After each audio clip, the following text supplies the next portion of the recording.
Os pontinhos que a gente vê à noite no céu parecem calmos e tranquilos, mas as estrelas são como fornalhas gigantes em grande atividade. As estrelas nascem, vivem e morrem. Elas transformam hidrogênio, a substância mais comum no universo, produzem energia e os elementos químicos mais comuns que conhecemos.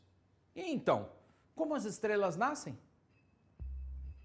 No espaço, existem enormes massas de gases e poeira que formam as nebulosas. Em algumas delas aparecem estruturas nas quais os gases vão ocupando volumes cada vez menores. Aos poucos, essas massas de gás atraem mais matéria dos arredores. A gravidade vai desempenhando seu importante papel nesse processo. O peso das camadas externas se torna tão grande que a pressão e a temperatura aumentam muito. Quando se chega numa determinada situação, começam a ocorrer as reações que alteram os núcleos dos átomos. Nesse complexo processo, átomos de hidrogênio se transformam em átomos de hélio, energia e partículas. É justamente aí que nasce uma estrela.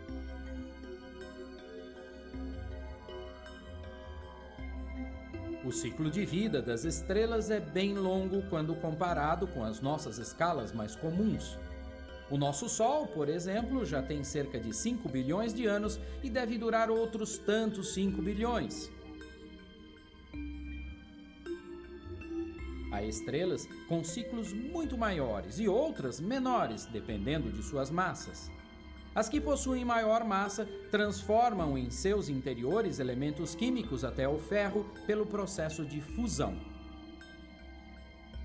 Os outros elementos químicos, mais pesados, surgem em explosões que alteram profundamente as estrelas. São as supernovas. Nessas explosões espetaculares, surgem os elementos mais pesados da tabela periódica, como o chumbo e o ouro, por exemplo. As estrelas de menor massa também sofrem mudanças significativas ao longo de suas existências.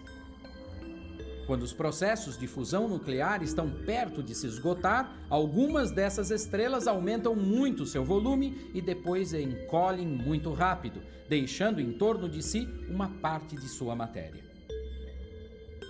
O nosso Sol possivelmente vai ter um fim parecido com o dessas estrelas. Ele aumentará muito de volume, engolindo alguns dos planetas que giram ao seu redor, talvez até a Terra, e depois diminuirá de volume. O efeito final será algo como se vê nessas imagens.